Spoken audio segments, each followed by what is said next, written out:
It's very rare in the battle for justice and human rights that we can have a celebration. But tonight we are having a celebration because Vladimir Kara-Murza is with us here instead of dead or serving 25 years in a Russian prison. And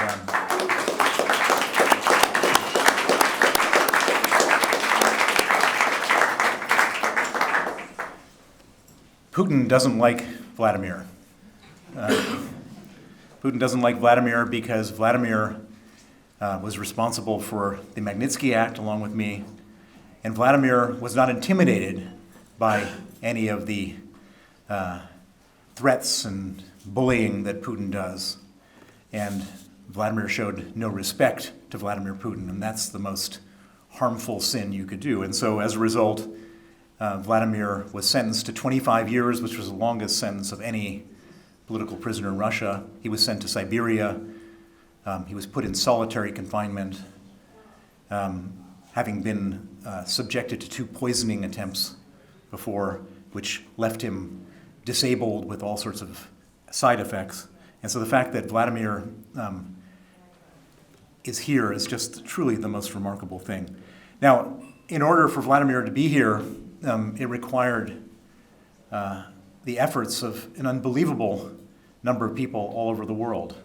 The prisoner swap was not the work of one or two people. It was the work of many, many people. And many of those people are here tonight. And so what I'd like to do for Vladimir's benefit is to quickly name some of the people who were involved in helping. And I'm trying to be complete, and I'm sure that there's somebody here who's helped who I won't acknowledge, but that would be an oversight, not because there was any thought that went into it.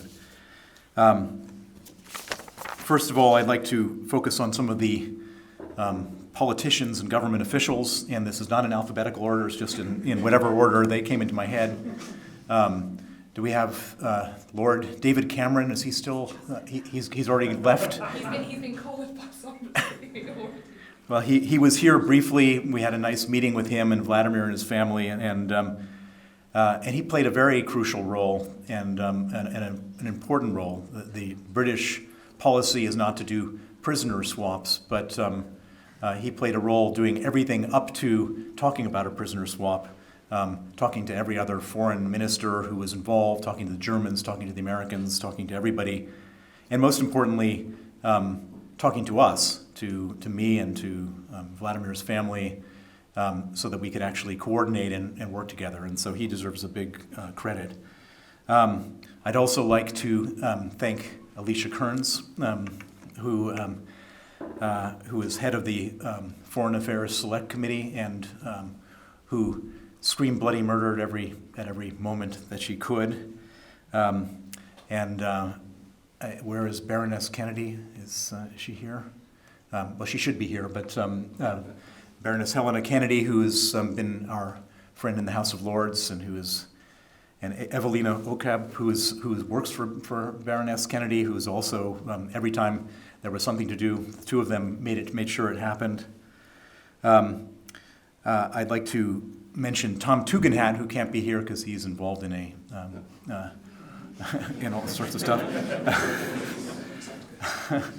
And it's actually rare to have a government minister. He was a minister of security, actually take a position in this way, and that was really wonderful. I'd like to mention Christian Turner, who is at the Foreign Office, and I wouldn't have met Christian Turner if I hadn't met Lord MacDonald, who had his job before, and he came to my office, and I told him about Vladimir, and we ended up with how do we get the Foreign Office engaged, and we got the Foreign Office engaged through that. And I wouldn't have met Lord MacDonald if it hadn't been for Lord Iain Austin over there, who, in addition to me introducing me to him, also sat with me at every step of the way, figuring out every turn of events and every pressure point we could use and everything we could do. And and that was really amazing. And then we have Chris Allen, who is here, who is the guy in the Foreign Office who actually took my calls day and night. And it was really a pleasure, not a pleasure, it was, a pleasure is the wrong way to describe it. It was really effective, the way we worked together. I'd like to mention Sir Iain Duncan-Smith, who is here, who made a bunch of calls at the appropriate moment to get various people energized, and particularly getting Cameron to pick up the case. And I took Vladimir's mother, Elena, to meet with Sir Iain Duncan-Smith, and after that he made some calls, and all of a sudden there was the first time that the Foreign Secretary got involved. We have the Right Honorable Andrew Mitchell, who's not here tonight, but who also played an important role. Chris Bryant, Sir Chris Bryant, who's also not here tonight. He's in Liverpool. We have Lord Benyon, my friend, and in one of the principal architects behind the getting the Magnitsky Act passed here in the UK, who also from the inside made sure things happened when he was a government minister. Bob Seeley, who's not here tonight, he's in Ukraine, but was also doing everything he could for Vladimir. Stephen Kinnock, who's in Liverpool, who is a good friend of Vladimir and did a lot of great stuff. And he's not in the national government, but Callum O'Byrne Mulligan. Callum, are you around here somewhere? Anyways, he was a counselor, but he was always there for Vladimir. I would like to mention some of the non-politicians who were active in this thing. I'd like to talk about Alan Mendoza, Aliona Livko from the Henry Jackson Society, who at every step of the way did everything they could to make something happen. I'd like to talk about the Audley team, Chris Wilkins and Henry Wynne Williams, who helped us at every step of the way with this whole thing. The Lexington team, who helped us. The Redress team, who helped us. Rupert Skilbeck, who's head of that. I think Ansha Shipman is here. Is that Ansha? Where is she? She's the only NGO from outside the country that I'm acknowledging from Germany, from the Axel Springer Foundation, and at every step of the way she was there. She had me hold up a sign, "Free Vladimir Kara-Murza," in front of the Russian embassy in Berlin.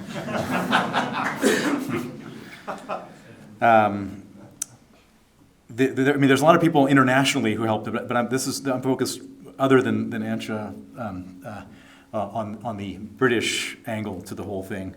I also want to talk about the journalists, because if it's one of these things where if the journalists hadn't been banging away on keeping Vladimir's names in the headline. Before I get to the journalists, there's one other international person who I see back there, which is Gunnar from the Helsinki Commission, the Norwegian Helsinki Committee, who's from Norway, who he's a friend of Vladimir, a friend of mine, and somebody who's been absolutely at every step of the way, doing everything for Vladimir, and amazing man. So coming to the journalists, again, and not in any particular alphabetical order, this is just sort of randomly out of the air. James O'Brien, James, where are you, James? James O'Brien from LBC. James had me on probably, 10 or 15 times during Vladimir's incarceration to make sure that the British public knew what was going on. Emily Maitlis and John Sopel, are either of those two here? They were on the guest list, anyways. In Liverpool, they were great. Tom Watling from the Independent. Tom, are you around here somewhere? Tom, thank you for the Independent did a great job on this whole thing. Rebecca Spear Cole. Rebecca, she started out as one of my campaign assistants, but went on to the Press Association and did everything possible to keep Vladimir's name in the spotlight. Rob Mendick, who's not here from the Telegraph, he's in Washington covering the election, but he did a great job. Yasmin Sirhan from Time Magazine, thank you for everything you did. Laura Kunsberg, who's not here, but she had Evgenia and me on multiple occasions, keeping this in the public eye. John Sweeney is John. I don't know if John is here, but John was. I don't know. I'm not sure whether to call him a journalist or a politician, but Carol Cadwalder. I don't know if Carol's here, but there you are, Carol. Thank you for everything you've done. And there's probably a lot of other people in this room who I haven't named, and forgive me if I haven't named your name, because it really, there's so many people that played a role, and it's just so important that Vladimir knows that it's really like not even a village, but a city that got him out of Putin's grasp. And I just want to applaud everybody in this room who played a role, because it really is the most glorious thing to have Vladimir here with us. Thank you all.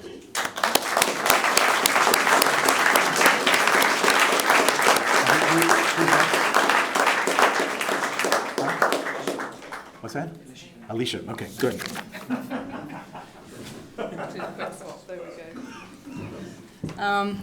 Good evening, everyone. As Bill said, it is so rare to come together in joy. I have to say it's been slightly surreal for me, because I had never met Vladimir until about 10 minutes ago. But that is also how it should be. We should fight for people not just because they are our friends, but because it is the right thing to do. And thinking about the news when Vladimir came home, apart from immediately texting Evgenia and then obviously realising she wasn't going to reply because she was already in the White House, but still then sending a follow-up text message being like, I'm still so excited, it's still really true. The word that has come to me constantly has been the word freedom. And I think the difficulty is that Vladimir's release has made me question my entire relationship with the word freedom. We think we know what it is. We think we enjoy it every single day. But our relationship with how much we value it has really come into focus for me over the last few weeks. And when I look at Vladimir now, yes, you represent freedom, but also you represent the freedom of the Russian people. And you represent the freedom that Russia deserves to have, and the freedom that Europe can only have once Russia is free of dictatorship. But freedom hasn't been, for the longest time, what we associated with your name. It was injustice, it was silence, it was repression. And then today, thinking about tonight, it's moved from that freedom, well, first that injustice to that freedom, now to that word of hope.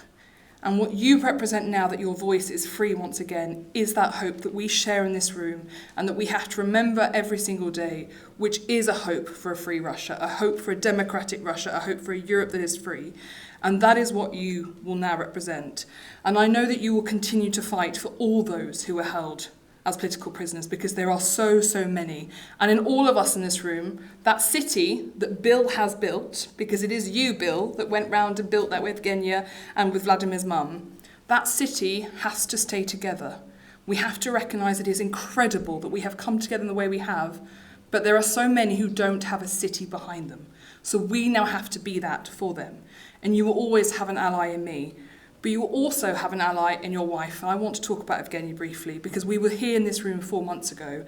And I called her a freedom fighter that day. And I called her inspirational to me, because that is what she is. And Evgenia has fought for Vladimir at every single conference, every moment, every thought, every dream, every nightmare she has had. And she has hunted us down and made sure we did that. But again, she didn't just fight for Vladimir. She fought for every political prisoner, the wives that she hugged, the hands that she held, to make clear that they were standing together. Yes, Vladimir's name was more well known, but she was going to fight for everyone. And so when you go forward, Vladimir, and fight for others, and I'm absolutely confident you will, know that we as a city will stand behind you, because you do represent that hope. And we have to recognise that freedom, none of us will understand it in the way that you do now, and we have to protect you, and all of us in this room will fight to protect you going forward. But my hope is, as I said, that this city we have built, this city full of hope and determination and a refusal to be silenced, because that is what Putin wants to do, that's what so many autocrats want to do, they want to silence those who speak out, We must be their voice and we must fight. So Bill, Evgenia, thank you for building that city. Vladimir, I'm sorry it took so long, but we are behind you, and together let's now all go out and let's fight for all those people whose name I don't even know yet, but I'm sure, Vladimir, you will let us know their names. Thank you for your strength and the strength you gave to all of us. And here's that.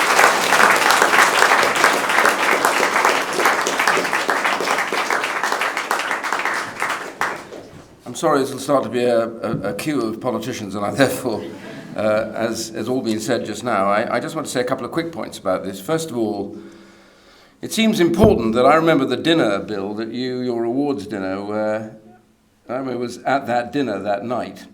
And I remember being very inspired, Vladimir, I don't know if you're here, I can't see, oh, there you are, and inspired by your passion and your real sense of purpose.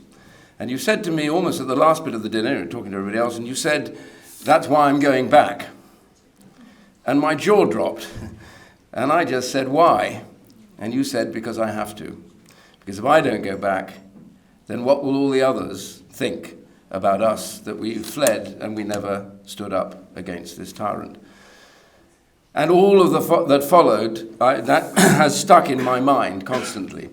I must say, we all do our bit. We try very hard. Alicia, you're quite right. There's so much we can do. We try and persuade people we know to do the right thing, and they in turn do something better and do a bit more. But all of us also wouldn't be in this room tonight if Bill Browder wasn't here. And I want us to give a big round of applause for Bill, the work that he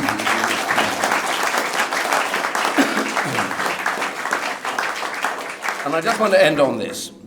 For me, really, in a way, sometimes when you look at a problem of dictators and you think what they do and the appalling nature of a war in Ukraine, hundreds of thousands of people are wounded and dying, you've got threats over in China and Taiwan, and you fear that something may erupt over that. You've got Iran busy creating mayhem in the Middle East.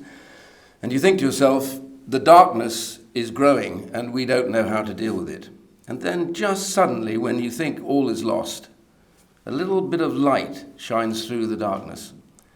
In the last few days, that little bit of light to remind us that freedom will win if we stand firm and we fight for it. That little bit of light, Vladimir, was you. You told us, if you keep fighting and you keep trying, all can be overcome if you believe in freedom. Thank you.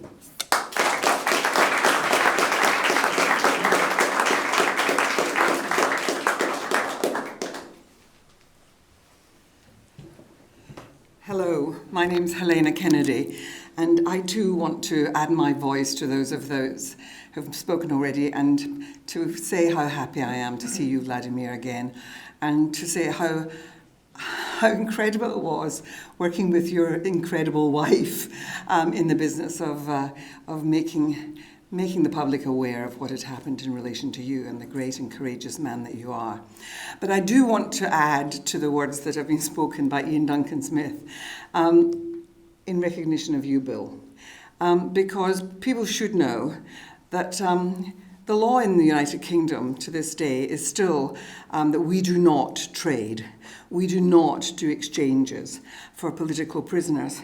And it means that when there is, and this was state hostage taking basically, that someone was being taken to punish him for having the temerity to criticize Putin and the Russian tyranny. And it was the ingenuity of Bill Browder. There was a certain amount of work done, which all I can say to you was, by some of us, below the radar.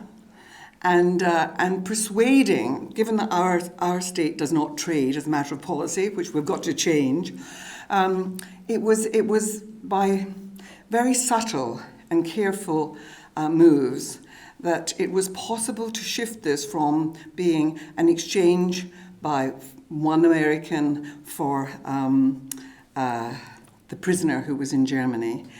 It became something much more important, which was to make it about getting out a whole set of political dissidents, people who'd had the courage to take on Putin, people that I've known who work for Memorial, which is a human rights organization in Russia, and for those, for example, who had been supporters of Navalny, And so all I can tell you is that we did have some trips to strange places. We met in places like Oslo to meet with people who were involved in negotiations. And Bill was the most strategic person that I've ever worked with. But I would say that on many different levels and on different cases. So I just want to say to all of you, we have to not only draw to everyone's attention the fact that there are many political prisoners still in Russian jails and that we must campaign for them. But we must also speak to government about the way in which we handle situations like this, where nations can come together, as happened in this situation, where it was the United States and Germany, with some influence from here, to get the return of a whole group of people. And Putin wanted his assassin back from Germany. And to use that as leverage, to make it about a bigger exchange, was, I think, one of the great things that happened. And I also pay tribute to there's an American ambassador specifically related to hostage negotiations, and Roger Carlston, who was a great ally of ours. So I want to thank so many different people who were allies in this. Alicia, of course, and I've mentioned Iain, but we've got to really think again. And a new all-party parliamentary group has been created around this business of hostage-taking, because, of course, we know that it happened in Iran, we know that it happens in different places. Sometimes it's non-state actors, but sometimes, like here, it's state actors who are doing it. And we have to be basically prepared to be very clear that the West is not going to accept this kind of conduct. So I want to celebrate you, Vladimir. You're a courageous and amazing man, married to an incredible wife, and I hope that we will all join you in campaigning to get political prisoners out of Russia. Thank you.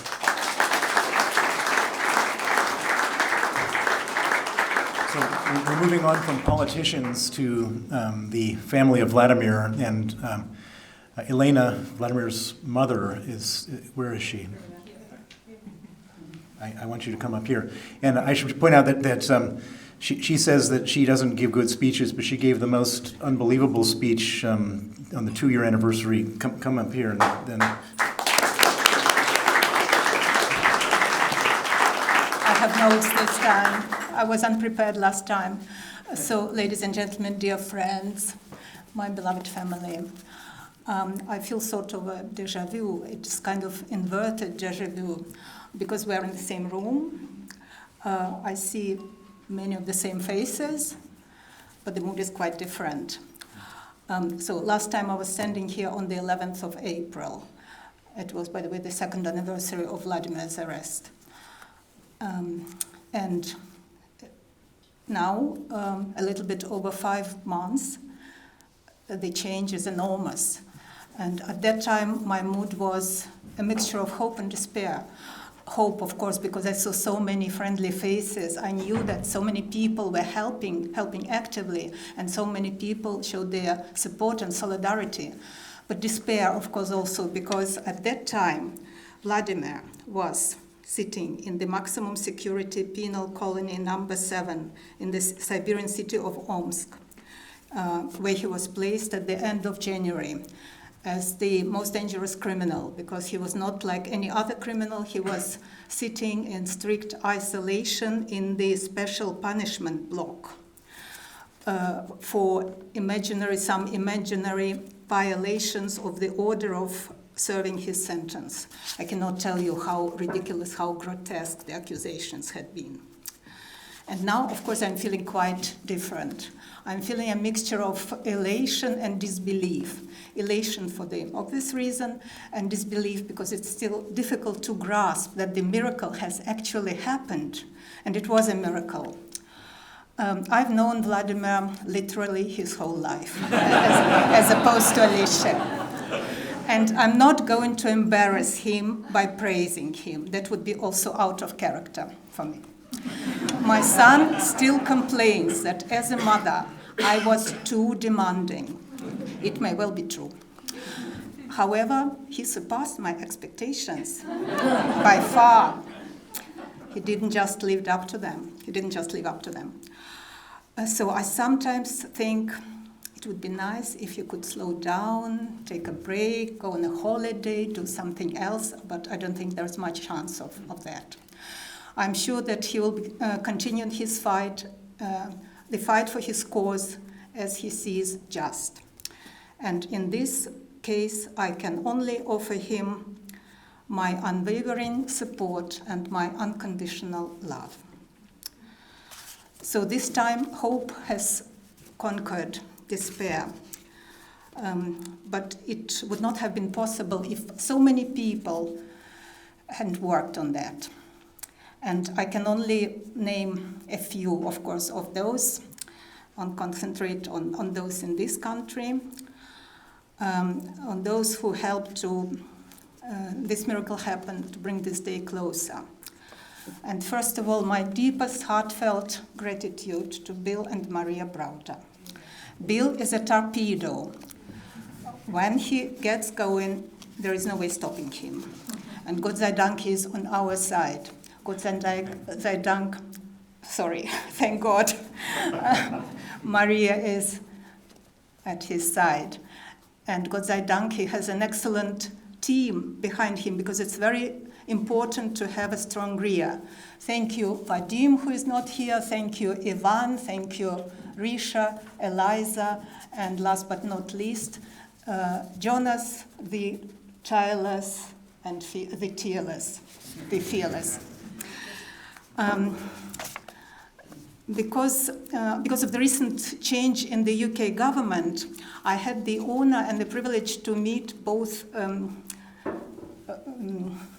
foreign secretaries, Lord Cameron and David Lammy. And despite coming from the rival parties, they were surprisingly unanimous in supporting my son's cause, which is not an easy one. Another revelation was, for me, was the discovery that that there are actual human beings behind the cool, reserved facade of the Foreign Office. Thank you, Chris Allen. You showed me that under your smooth, professional appearance, there is a heart like any human heart. I bring my thanks also go to Christopher Joyce, Daniel Drake, also Connor, Catherine, Joanna, and I'm sure many others whom I do not remember, haven't met.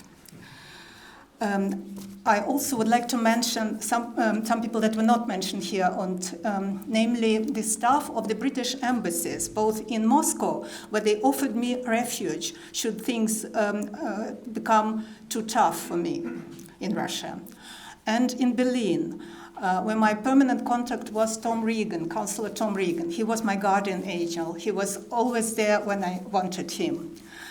And since he's been moved to the Foreign Office, which is a great asset, I would say, Clem Naylor stepped in.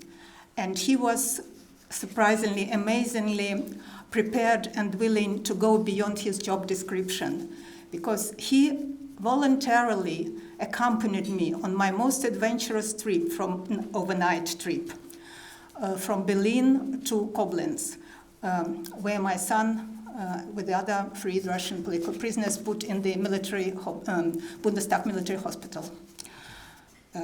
It's something I should tell the people who want to know.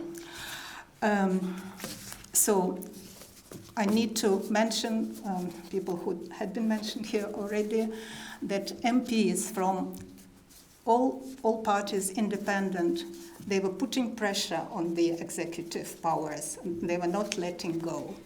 And I'm deeply and heartfelt grateful. To name just a few: Alicia Kearns, Sir and Duncan-Smith, Sir John Whittingdale, Baroness Kennedy, of course, Stephen Kinnock, Lord Ian Austen, Stephen Doughty, to name just a few. So my personal hell has come to an end on the 1st of August. But for many people, it goes on. I'm only a private person who found myself unwittingly in a historical turmoil. I don't have much power to influence anything.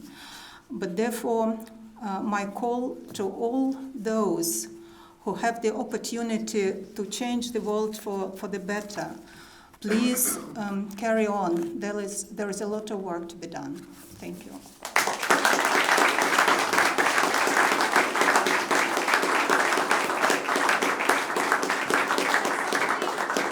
I forgot something. I want to say special thank yous to Richard and Nazanin Radcliffe. Richard took me seriously and gave me very useful practical advice on some very crazy idea. And Nazanin was an inspiration. Her very presence here in London, in this room, gave me hope. Evgenia?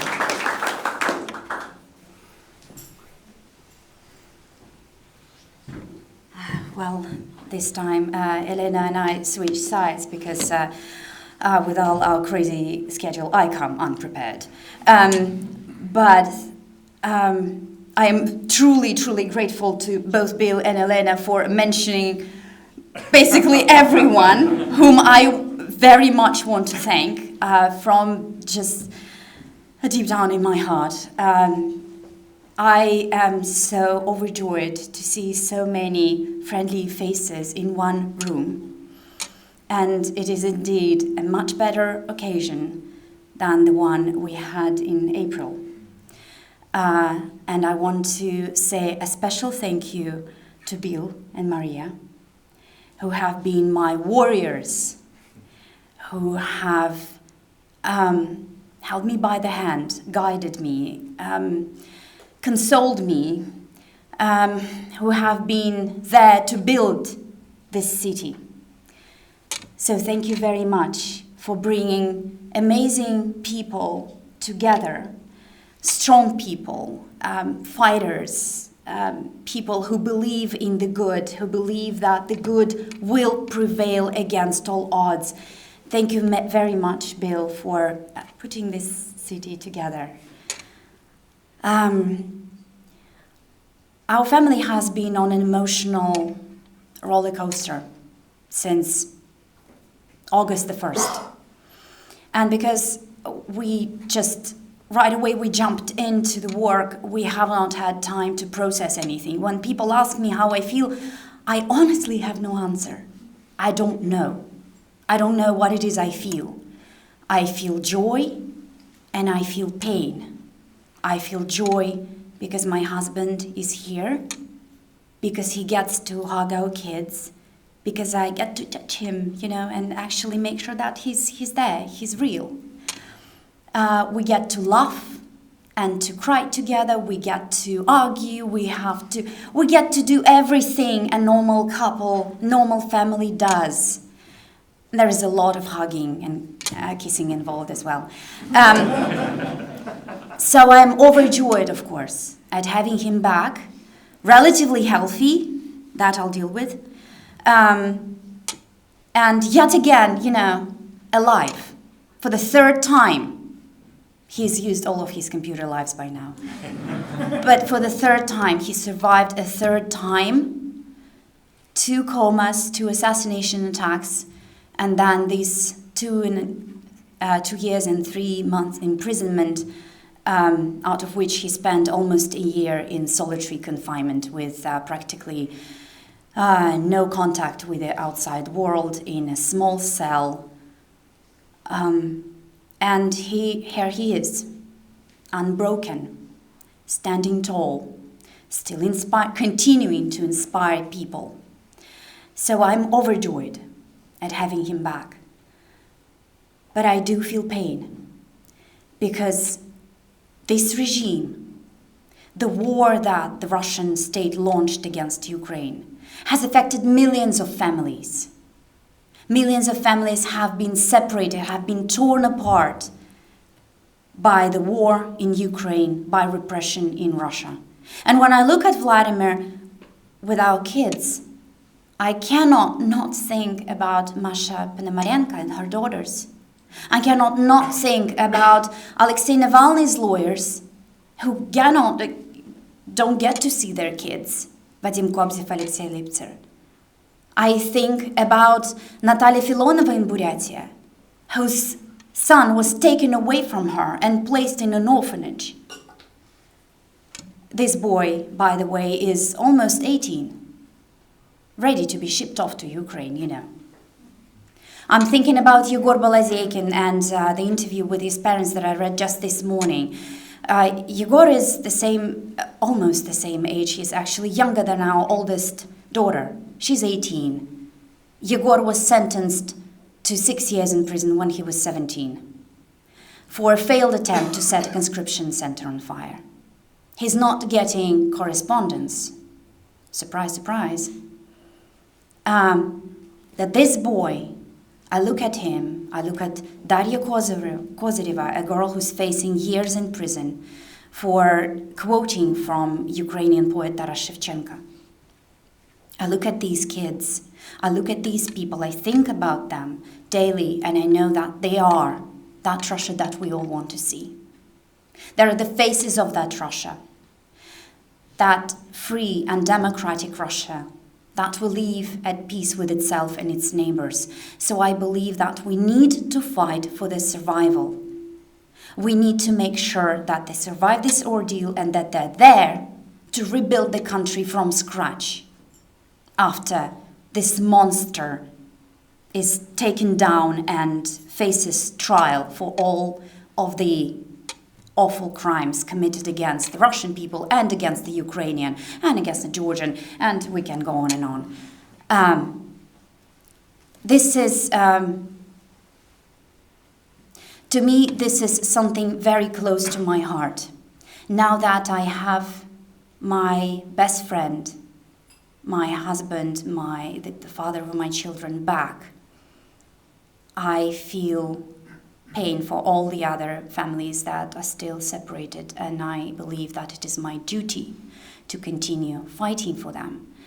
So I am very heartened to know that there's going to be a parliamentary group that will deal with this specific issue of hostage-taking, political imprisonment, because I believe that this problem, this crisis, can only be addressed conscientiously, thoroughly, deeply, and in cooperation with other democracies of the world. Dictators work together. They come together, they prop each other, they help each other. Democracies should do the same. And the issue of political prisoners is there. It cannot be ignored. So it has to be addressed right now by democracies coming together and saying to each other, the problem is there, we need to solve it. And I believe that the main goal here is not just to do swaps, because I understand that moral dilemma. I do understand it. But the thing is, things can be done so that we don't get to that point when that moral dilemma arises. There can be preventive things, preventive mechanisms that would make those dictators think twice, 3 times, 4 times before they engage in such practices. And this should be the main goal of this cooperation. How do we curb the crisis? How do we make sure that dictators are discouraged from taking more hostages and throwing people in prison for their political views? And I want to quote from something that affected me very much at the Nobel Peace Prize speech by Elie Wiesel. And I love these words. As long as one dissident is in prison, our freedom will not be true. What all these victims need above all is to know that they're not alone, that we are not forgetting them, that when their voices are stifled, we shall lend them ours, that while their freedom depends on ours, the quality of our freedom depends on theirs. So, before Vladimir, I used to get bored in relationships. And I used to just, walk away and walk away and walk away. And this man, I never get bored with. And now, very often, I wish for a bit of boredom. Just please, can I have a bit of boredom in my life? Can we have just a boring stretch? No, it does not happen. But he also made a fighter out of me. And now I know that I will have to continue until this evil is brought to justice. Then I might have my bit of boredom. How about that, Vladimir? Thank you very much.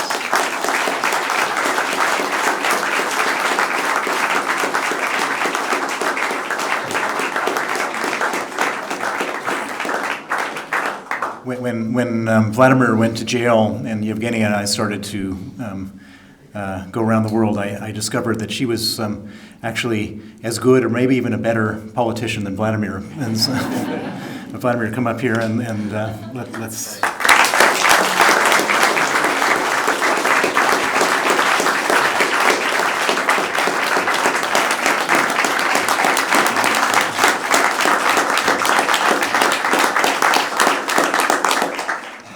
Friends, the word surreal does not even come close to describing what I feel tonight standing here amongst you. Just 7 weeks ago, I was sitting in a solitary confinement in a 2x3 meter cell in a maximum security prison in Siberia, being convinced that this was how I was going to end my life. And today I'm standing with so many friends here in the middle of London. No words in any language that I know can describe the gratitude, the respect, and the admiration for what all of you have done over these past 2.5 years. Because the reason that I'm standing here and not still sitting back in my cell in Omsk are all of you. I was reading or rereading a lot of books in prison. There was not much else to do.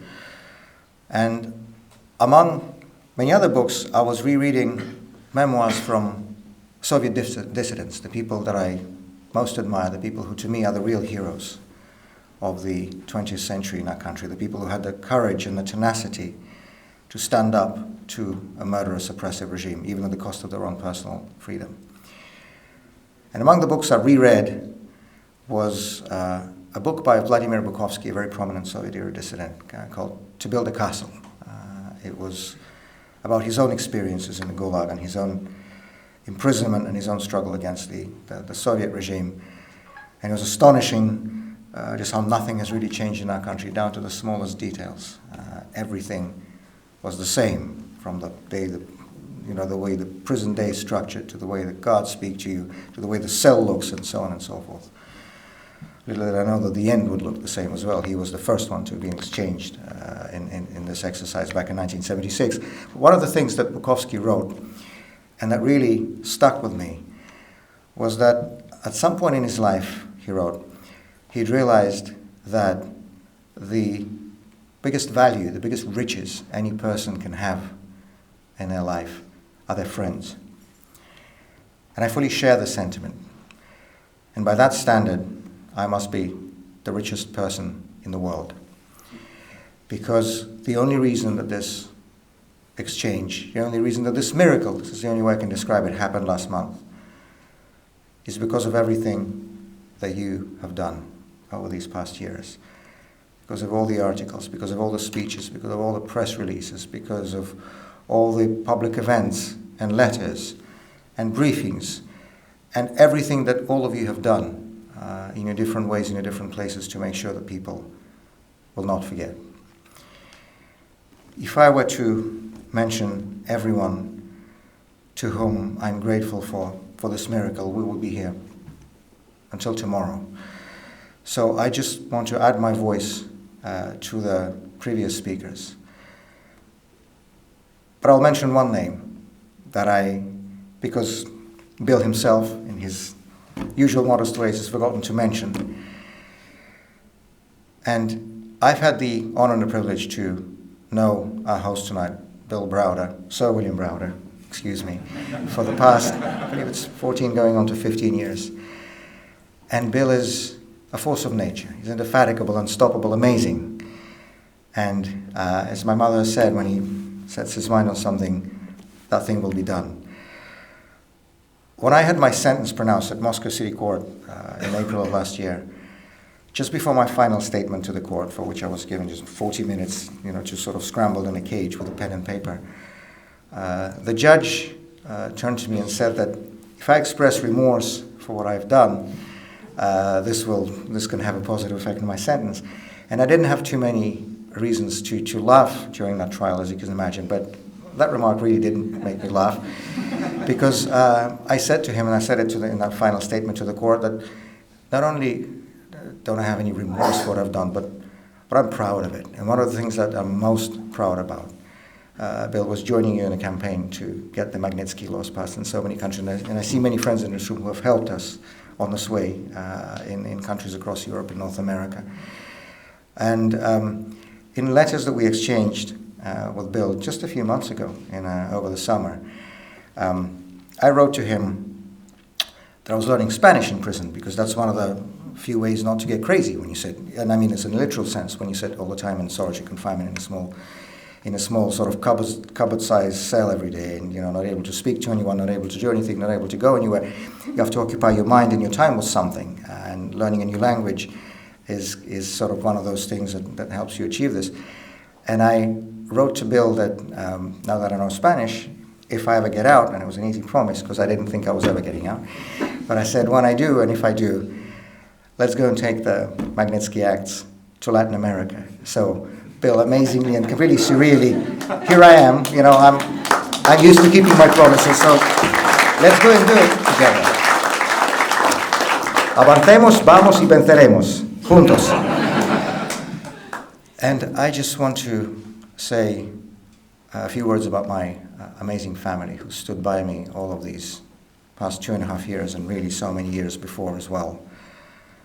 My mom, who we just heard from, who pretended that she, never does public speeches, pretended that she never cares about these fights that we took part in, fights for justice, fights for human rights, fights for democracy. I think you all saw what that pretense was really worth tonight. Thank you for everything. I want to mention my amazing grandmother, who's 91 years old, and when I got my 25-year sentence last year, she wrote to me in prison and said that I promised I'm going to wait till the day you come out. And when we were exchanged, we Skyped her from Germany, and she said, I always keep my promises. I told you I'm going to wait till the day you come out. I want to thank my kids, Daniel, who is here somewhere, really shy, hiding away in the back of this room, and our 2 girls, who have lived through just as much hell as all of us, and perhaps worse. I always want people to remember that the families of political prisoners have it much harder than we do. Because at least I know why I was in prison. I'd never committed a crime in my life. But at least I know I was there. Because I spent the last 25 years fighting the Putin dictatorship, and that's what happens to people who do. But my family are only suffering because they have the same name as me. And this is the case with every political prisoner. And I just always ask people to remember that. It's harder on the families than it is on us. And there are just no words in any language that I know that can express the gratitude, the respect, and the admiration I feel for my wife, my partner, my best friend, Evgenia, who has handled all of this with such amazing dignity and grace, and who, Bill, you're absolutely right, she's done it much better than I do. I fully and readily admit this. And when she wrote to me in prison a few months ago, saying that, when you finally get out, I can go back to growing my roses in the garden, I said to her then, and I repeat to you now, I'm sorry, honey, but it's going to be a while before we can go back to growing roses, because we have so many things that we still have to do. I am profoundly grateful for your support and your solidarity,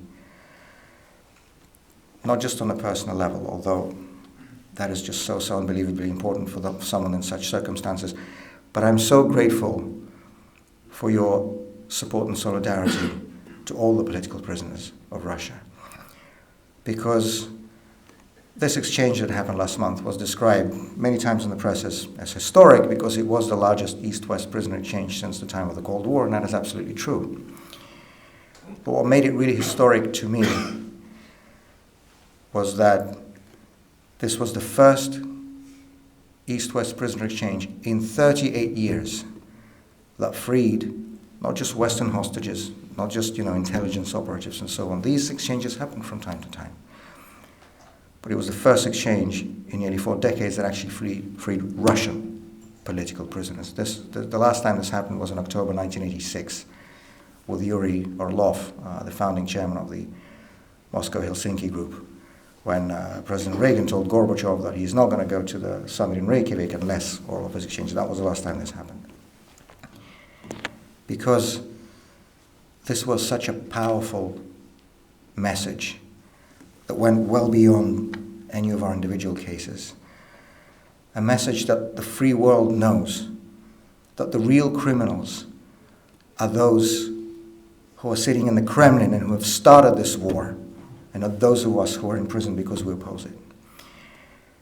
A message that the free world is not okay with the fact that in a 21st century, in a European country, or anywhere for that matter, people are being kept in prisons with longer terms than for drug dealers and murderers for the only reason that they happen to have an opinion that differs from the opinion of the government.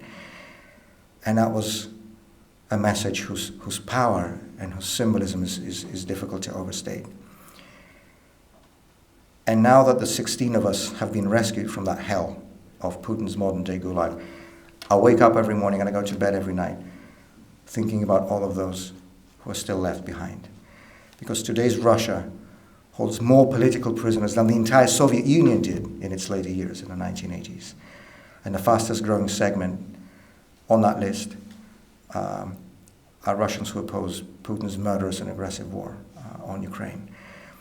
And for so many of them, just as for so many of us, it's not just a question of illegal and unjust imprisonment, although that would be unacceptable by itself, but it's also a question of life or death. And so it's almost misleading to speak about prisoner exchanges because they really are rescue operations and life-saving operations. I'm thinking, as Evgenia does, of Maria Ponomarenko, a journalist from Siberia who was imprisoned for doing social media posts about the massacre in Bucha, who's being tortured, psychologically, mentally tortured every day, who is in a hunger strike, who's not allowed to speak to her two daughters, just like I wasn't allowed to speak to my children or my wife over the whole time I was in prison. For her, it's a question of life or death. I'm thinking about Alexei Gorinov, who was an elected Moscow municipal council, who was the first person in Russia to be arrested and indicted and sentenced for his public opposition to the war in Ukraine. We met with him back in April of 2022 in a paddy wagon on the way to our respective prisons. We sort of shared a journey together for one leg for about half an hour. He's in his 60s, he's missing part of his lung, he's being kept in these just horrendous physical conditions in Vladimir, in the same region where Alexei Navalny was held. For him, it's a question of life or death. I'm thinking about Igor Baryshnikov, an engineer from Kaliningrad, who is also imprisoned because he publicly opposed Putin's war in Ukraine. While he was in prison, his mother, who was 96 years old, who was a Holocaust survivor, died. This was last year. And he was forbidden from going to the funeral. It's allowed by Russian law. There is a legal procedure in Russia that allows prisoners to go to attend the funerals of the loved ones, so it's not a legal issue. It was an issue of personal revenge. He's also been diagnosed with cancer and he's being denied any proper medical care. And if I were to mention every name, again, this would take hours and hours, but we have to make sure that the city continues to stand and that we continue now to fight for all the others who are still back there. Because it's not okay in the 21st century that people are sitting in prison for the only quote-unquote crime of opposing a murderous dictator and his aggressive war. And we need to make sure that we continue with whatever it takes. I too, as my wife was saying, I too understand very well, and I made this point to Chancellor Scholz on the first night when we met with him in Bonn Airport when he greeted us on the tarmac. I understand the moral difficulty, I understand the moral apprehension, I understand the moral dilemma, because on the one side of this exchange, there were people like Oleg Orlov or Ilya Yashin or myself who had never committed a crime in our lives. And on the other side were actual criminals, spies, hackers, murderers. And so I get the moral apprehension. But, to me, democracy is about difficult decisions. That's what distinguishes it from a dictatorship. In dictatorship, everything is easy, just like the son or womb of one individual. But what also distinguishes a democracy from a dictatorship, from my point of view, is that in a democracy, nothing can be more valuable and more important than human life. And with the exchange that happened last month, 16 human lives were rescued from the hell of Putin's gulag, but there are so many more that we need to rescue, and I hope we can carry on doing this together. And even wider than solidarity with political prisoners, I take your support and your solidarity with me and with all the others who were exchanged last month as a message to all the people in Russia, not just those who are in prison, but also the millions and millions who are not, that the free world sees the difference between Russia and Vladimir Putin's regime. Because that's the difference that the Kremlin propaganda pretends does not exist. If you listen to what the propaganda machine is saying, and I've had to for 2.5 years, because my only source of information, if you can call it that, was a small radio on the wall of the prison cell. The message you hear from there is that everybody in Russia supports Putin, that everybody in Russia supports the war. And that those who don't, like us, are either, marginal nobodies at best, or at worst, Western paid stooges, hence our convictions for treason and designations as foreign agents and so on. And shockingly, thankfully not many, but shockingly some voices in the West parrot this propaganda from the other side by saying that, all these Russians, they're all imperialists, they all support Putin, they all support the war. Russia and democracy just don't work together. And it was so important to get your messages, to hear your words, to receive your letters, because it meant for me that you see not just the Russia that Putin wants you to see, but my Russia as well. The Russia of Boris Nemtsov, the Russia of Alexei Navalny, the Russia of thousands and thousands and thousands of people who, knowing all the risks, have publicly opposed Putin's war in Ukraine in the last 2.5 years and paid for it. The Russia I love, the Russia I'm proud of, the Russia I call home.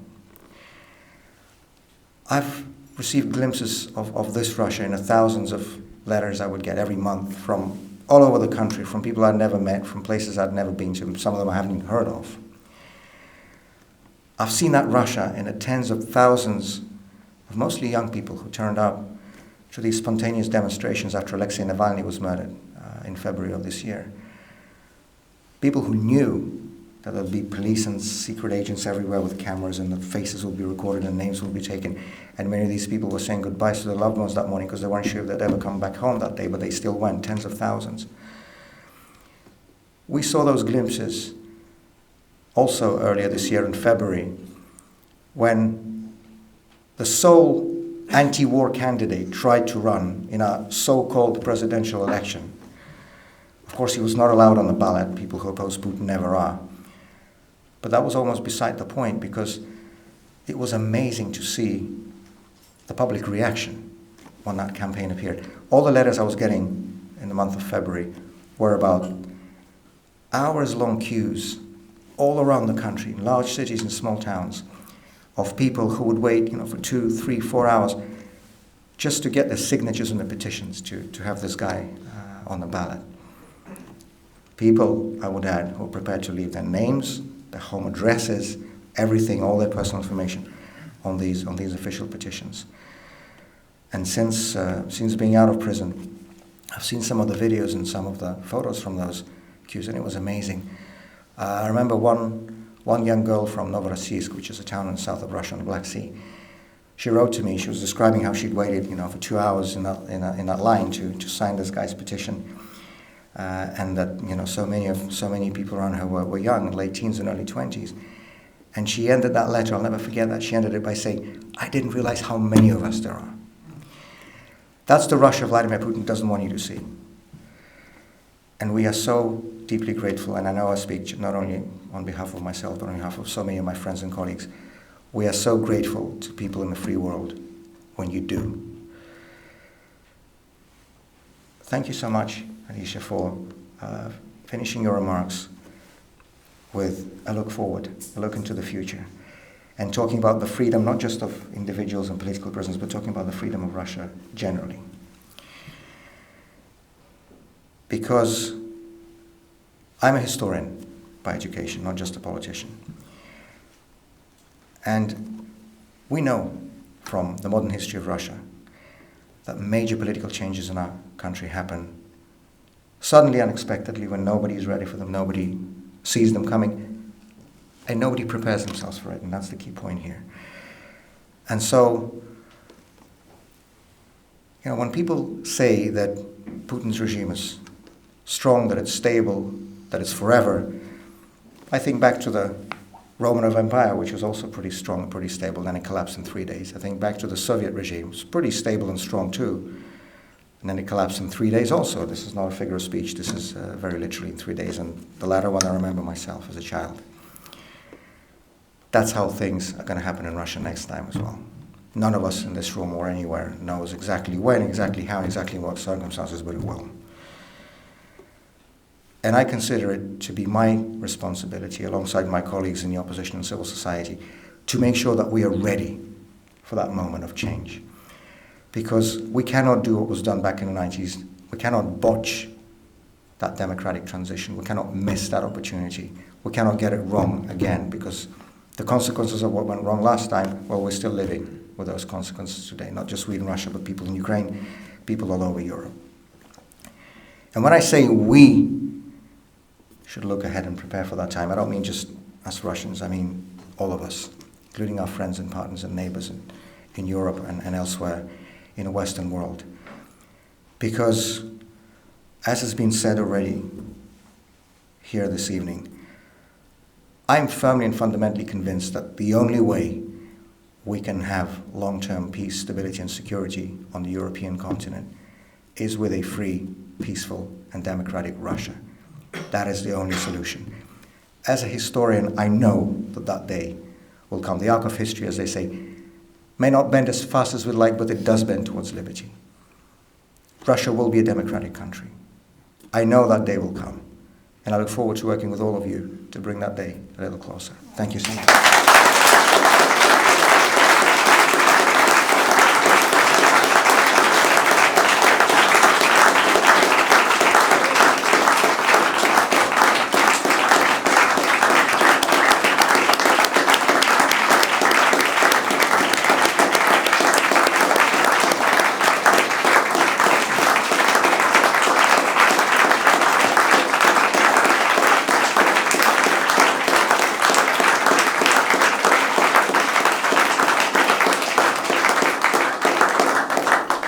So we can all enjoy some drinks and to toast Vladimir's freedom. Thank you all for coming.